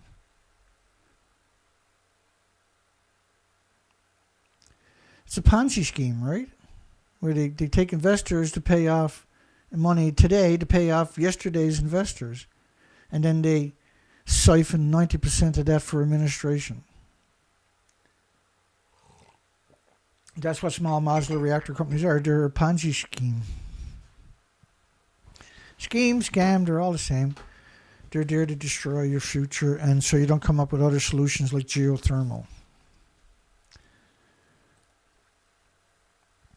Meanwhile, forthcoming new cost estimates from Terra Power, Bill Gates, despicable, disgusting Bill Gates. I can't believe some country hasn't extradited him there for crimes against humanity and got rid of him. As part of the Department of Energy's Advanced Reactor Deployment Program, Department of Energy, Advanced Reactor Deployment Program, you got 507 gigawatts last year of renewables versus 1.7 gigawatts of nuclear. That's worldwide. So you had over 600 large reactors worth of renewable come online versus less than 2 reactors of a nuclear coming online. Why are you wasting your time on... And not only that, all nuclear power plants are hemorrhaging radiation into your environment.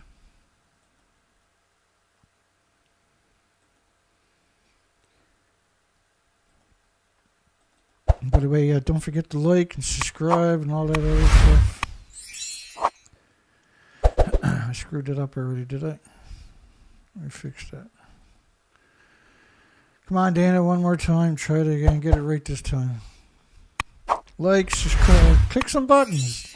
Any button will do. Except for that down thumb. Don't do that. Don't do that. Don't be that person.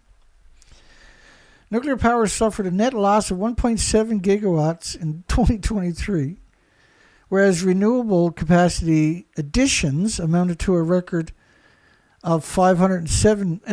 So I got that wrong. They didn't gain 1.7 gigawatts last year. They lost 1.7. And renewables was over 507 gigawatts, which is over 600. It's over 600. Let me see if I can do the math for you. We do some math here. Mr. Math, please. So 507 gigawatts divided, because a typical reactor doesn't run at full power, or multiply, I'm sorry,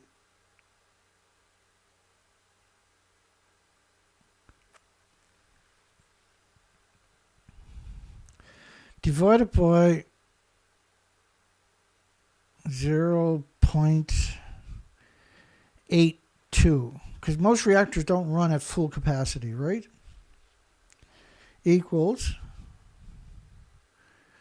618 large nuclear reactors worth of renewable energies came online. last year.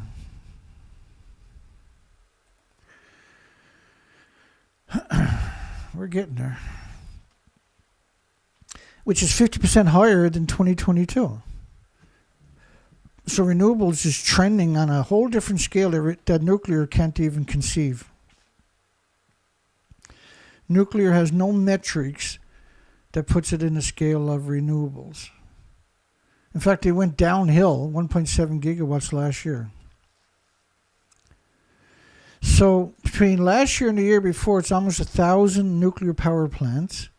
Between 2023 and 2022, it was basically 1,000 large nuclear power plants worth of renewables came online in 24 months. And they don't have storage. Storage has been, and there's tons of storage. Like there's water batteries where you create 2 reservoirs and you pump water up to the top one with excess energy and it rolls down when you need it, right? But there's also compressed air storage where you can take big windmills, for instance. There's other ways to do it.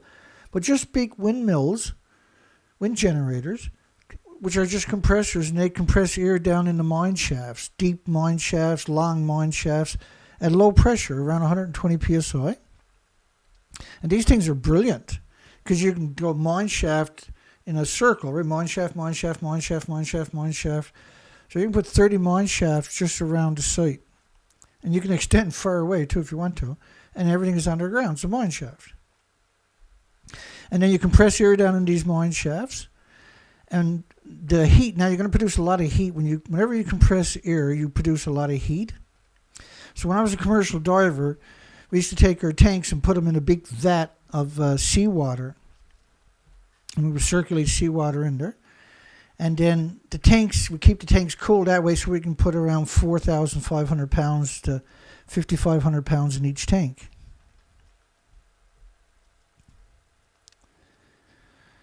And what they can do now with storage is they can take the heat that you're losing and store it in salt. So they can heat salt up. That'll hold around 700 degrees Fahrenheit temperatures for months.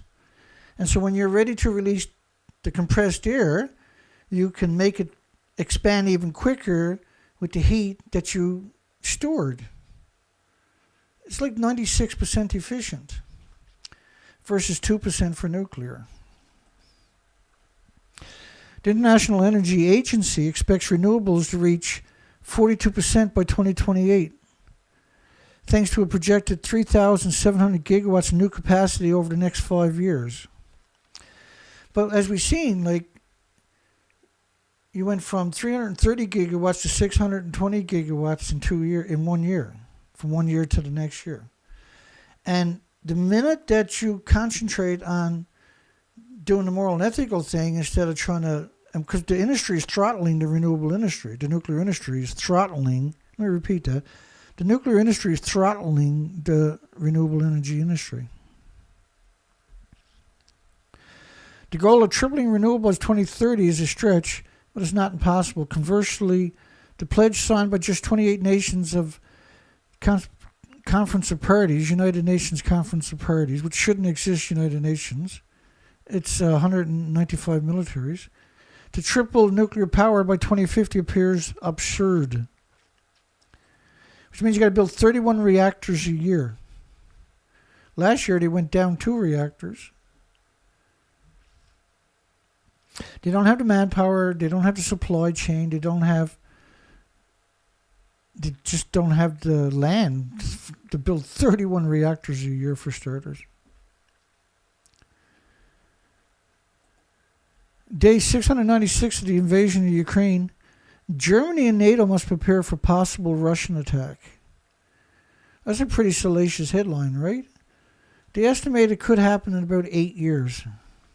So Germany and NATO, which shouldn't exist, must prepare for a possible Russian attack in around 8 years. And Germany. The invasion of Ukraine, both Angela Merkel, Vladimir Putin, Justin Trudeau here in Canada, prime ministers and presidents, leaders of the countries, were all part of the World Economic Forum's Young Global Leaders, Klaus Schwab's little Nazi parties. Russia debates seizing properties of army critics. So China, Russia, both of them, criticizing the military is taboo. So when your military treats you that way, you no longer have a country. And no matter what you say, it's considered false information. And they carry a maximum jail sentence of 15 years. And 15 years in a Russian jail for the average person is not survivable. A mysterious abandoned missile base in North Dakota become a crypto headquarters. They spent the equivalent of $30 billion in today's money to build this. They only operated for a few months and then they abandoned it. It had nuclear weapons and everything there. It had the radars and all the other stuff. This is the nuclear industry, right? So it basically cost, in today's money, about $1 billion. The rest of it was stolen. That's what we see throughout history with these projects. They build them, they abandon them, and there's no accountability, there's no auditing. The auditors are easily bought off or intimidated. The United States has sent large quantities of weapons-grade plutonium for disposal. The United States intends to dispose of its 34 tons of surplus weapons-grade, high-assay, plutonium in a manner that potentially preserves its military use. What they call down blending. So they mix the plutonium in with soil to the point where it meets some bizarre criteria where you can store it at a site where it should never be stored, and that when you want to, you can dig it back up and extract it with very little to no cost. Initially, this amount was intended to be converted into nuclear power plant fuel, which, by the way, is illegal in the United States, mixed oxide fuel, which is actually called plutonium mixed oxide fuel, to produce electricity. After MOX fuel used in a reactor, the plutonium almost completely loses its properties. That's simply not true. Once you take the fuel out of the reactor, they don't know what to do with it because it's the emissions from the fuel, because it's still splitting atoms for millions of years, and it's producing prolific, a hideous amount of curium isotopes. And the curium isotopes, you need lead shielding 20 times thicker than you do for plutonium. And we've covered it many times over the years. They don't know what to do with this stuff. Japan is trying to convert their reactors now into mixed oxide reactors. And so the problem is, once you take that out of the reactor and put it in a pool for a couple of decades to start to let it cool down a little bit, it boils off those pools all day long. And every single liter is going to be completely, unbelievably saturated with isotopes because it's splitting atoms.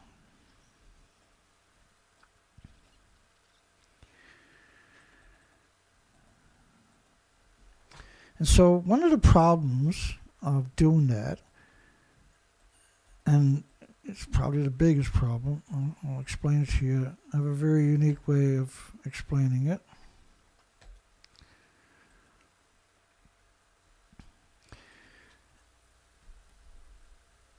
Is every nuclear power plant is surrounded by farms. So why are all these nuclear power plants surrounded by farms? Because the fuel pools are splitting atoms and you can't contain it. And so the farm is the best way to move the isotopes into your supermarkets to get rid of you, who might complain about it later. To make you and your loved ones and your children so sick that you have to liquidate your assets to keep them alive for a little bit longer in the misery that they'll be in. Think about it. And that irreversible heart damage for children with as little as 50 atoms per kilogram. And a Becquerel is a pulse of energy from an atom every second. So I put this file out there to help those who are not quite aware appreciate what these sites are actually like all the time. Once you take the fuel out of the reactor and put it in the fuel pool, this is what happens forever. It's always emitting radiation in the form of isotopes from splitting atoms. And because you can't contain it, this is why all of these sites are surrounded by farms. And 50 atoms, so you can put 200 million atoms on the head of a needle, but you can't see it. So how are you going to see 50? How are you going to perceive it? Because you can't smell it, or feel it, or hear it, or touch it. And then you see the farmers in Japan, they're literally within sight of the nuclear meltdowns. There's over 30 million one-ton bags. The food was banned by 14 prefectures by 55 countries worldwide for a decade.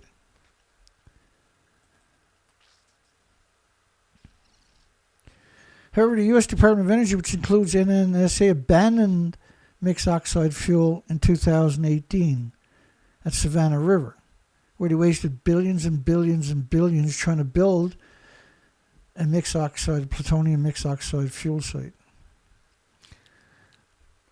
According to the NNSA, the United States currently plans to dispose of excess weapons-grade plutonium by dilution, mixing it with various other substances, aka soil, because it's easy to extract when you want to get it back, and subsequent disposal. It's not disposal, they're putting it in.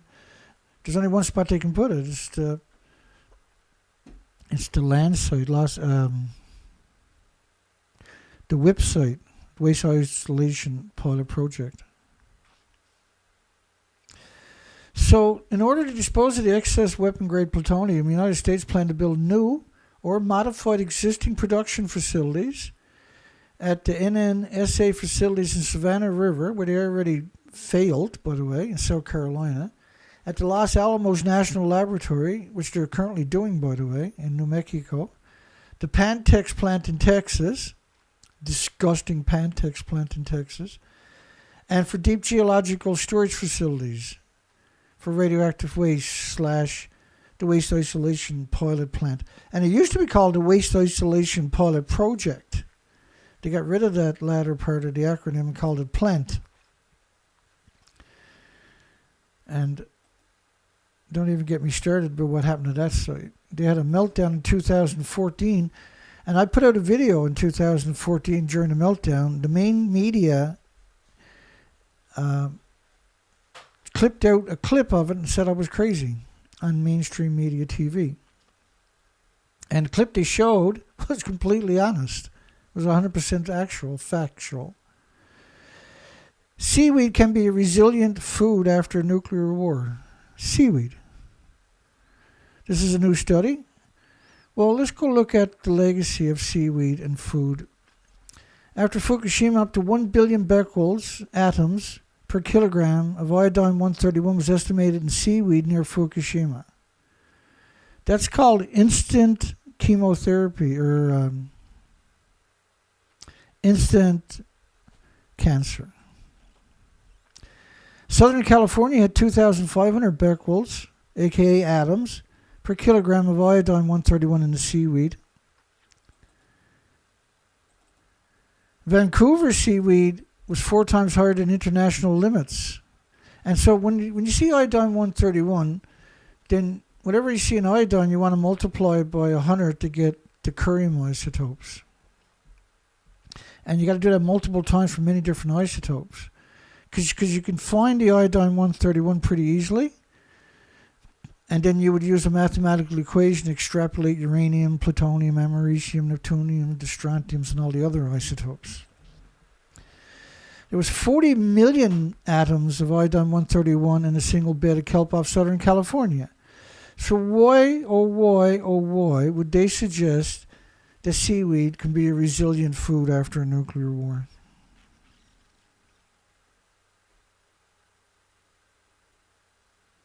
Because obviously it can't be, right?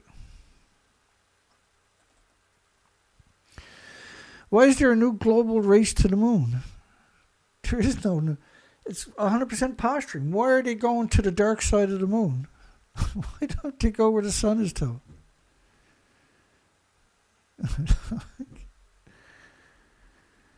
Where's her critical thinking skills to?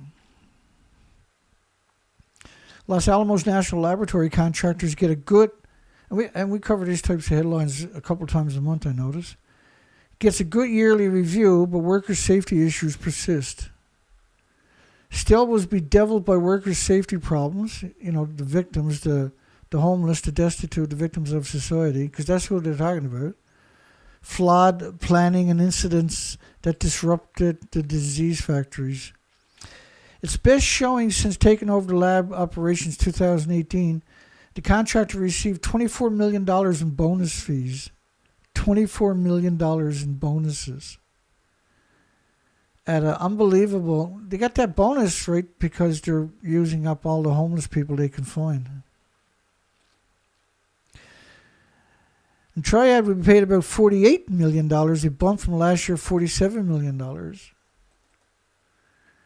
And when they get fines, the government pays the fines for them. The lab still grapples, so there's no incentive not to be evil, in other words. The lab still grapples with employees being exposed to radiation and radioactive materials being improperly controlled. And the lab has a string, which is, that word shouldn't exist in this context, of accidents before that, including 8 workers being exposed to toxic radiation in September. And a faulty ventilation seal, which, let's be realistic here, causing a radioactive leak. Using the word leak is completely despicable. In August, and 5 breaches of glove boxes. So the glove boxes are, you got these rooms, and there's gloves where you can reach in where the radiation is to, right?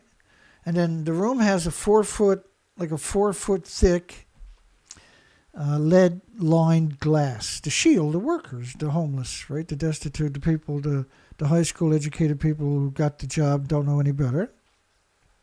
Because scientists are not going to work there. The administration won't even go into buildings.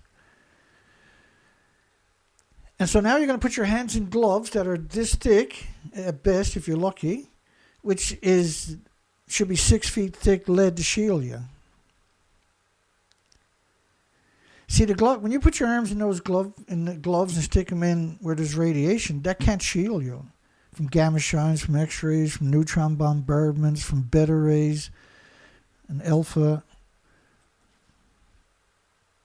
So just in a 4-week period in 2023, so they'll have an accident and these people will get contaminated. They'll run away, and then they'll bring in more day workers and get them to stick their hands in there. And Los Alamos National Laboratory contract, one of the largest contracts issued by the federal government.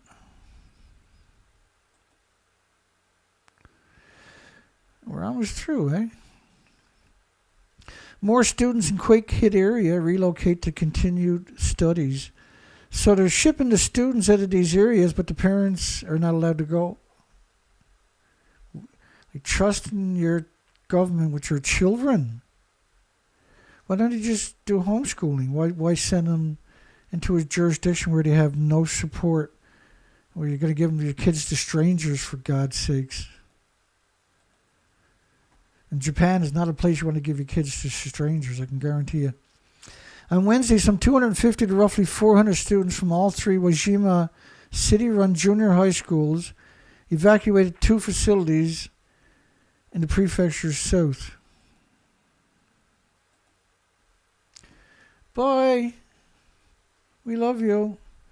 If you love me, you would homeschool me, is what the kids should say. You wouldn't send me away where I have no one to depend on, and where I'm guaranteed to become a victim of Japan's despicable culture.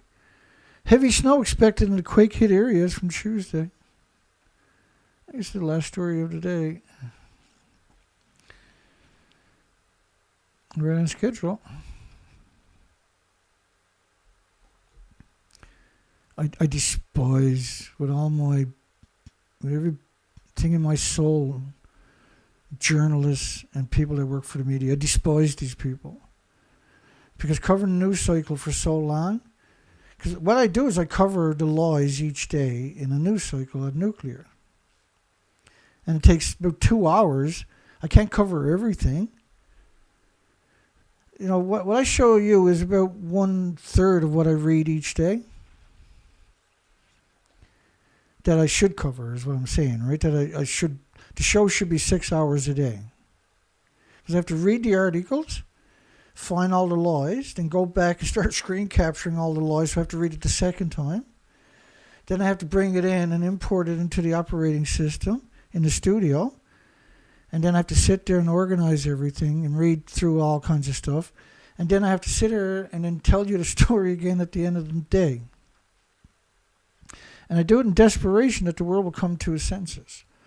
And with 507 gigawatts of renewables online last year, and nuclear falling off a cliff, I think we're winning the battle, whether you realize it or not. A lot of this stuff, like, you got to have faith, right? And now when we look back, we're winning the battle.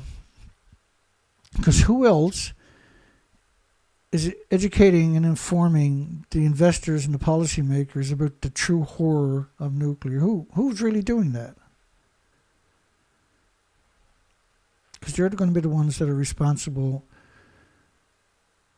for making any kind of dent in the destructive nature of the nuclear industry. Weather officials, say residents, weather officials. Like whenever I see officials or authority, it's hard for me not to say scumbag or degenerate or monster. It's really hard, eh? It says residents in the area severely affected by January the 1st Noto Peninsula earthquake should remain vigilant for possible landslides.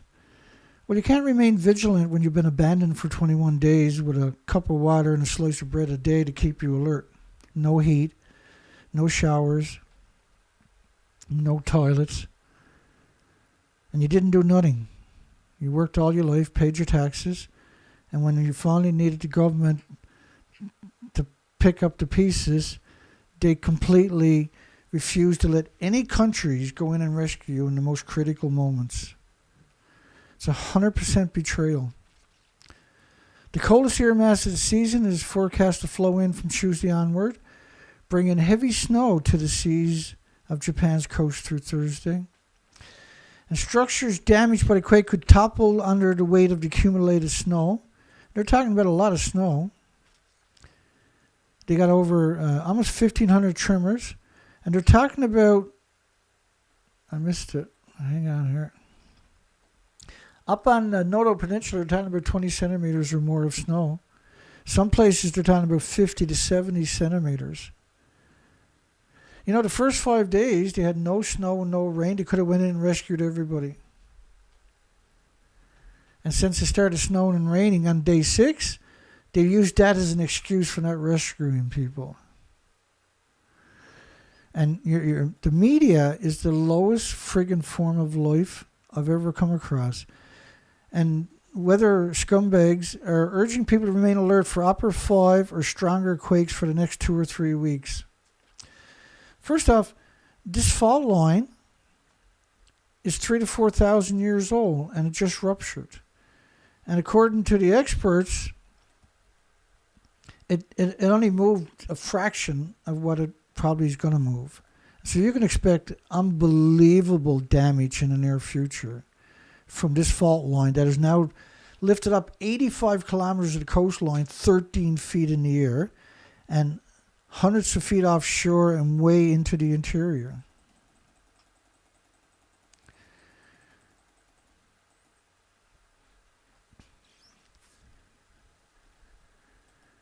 It's 100% the government is the worst thing can happen to a planet. The worst thing can happen to a community is a government. They'll sell your soul to the lowest bidder.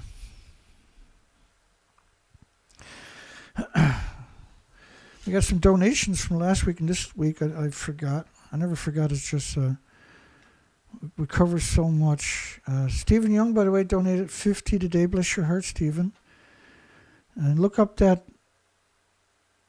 documentary, the THE, put that in front of it, theuniversalantidote.com, and watch that documentary. Stephen Young donated 50. Philip Lent donated 50. Hi, Philip. Thank you. And the weekend, James Lucid stepped up again, folks. $200. Unbelievable, James. Thank you. American Nancy R. donated 50. You've been around a long time, you guys. Thank you so much. And Ronald donated 10. He's been around forever. Thank you, Ronald. You're always chipping in. You guys are just warms the heart. So we're in 2023, and we've covered nothing but we covered some nuclear news, some Fukushima stuff, of course, but we've been covering an earthquake for 21 days, where we believe nuclear meltdowns have happened in the fuel pools. And these fuel pools are the equivalent to 10 reactors melting down at the one time.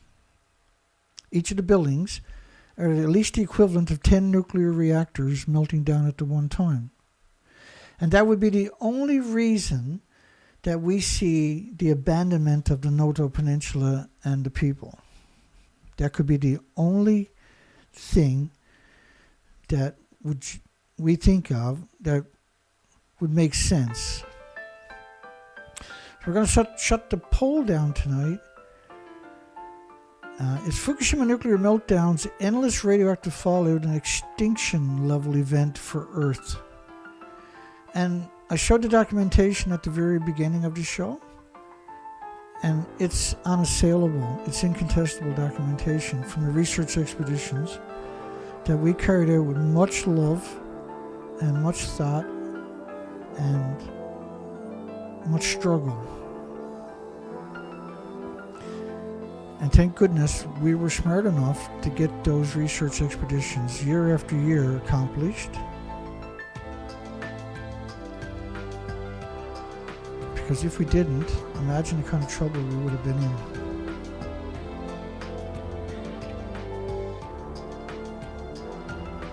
I have no idea what happened to the poll, but I don't see it anymore. Yeah, maybe it shows up.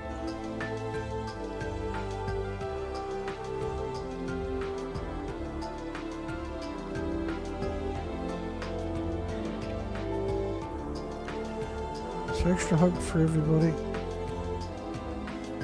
that was able to donate. We appreciate it so much. It makes such a big difference. You're the only reason we're able to keep going. The industry, it looks like the poll disappeared. Did you see that? Is that just me? Because I don't see the poll showing up.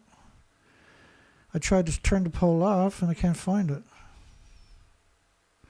Oh, there it is. It finally showed up in my section. Yeah, good night, everybody.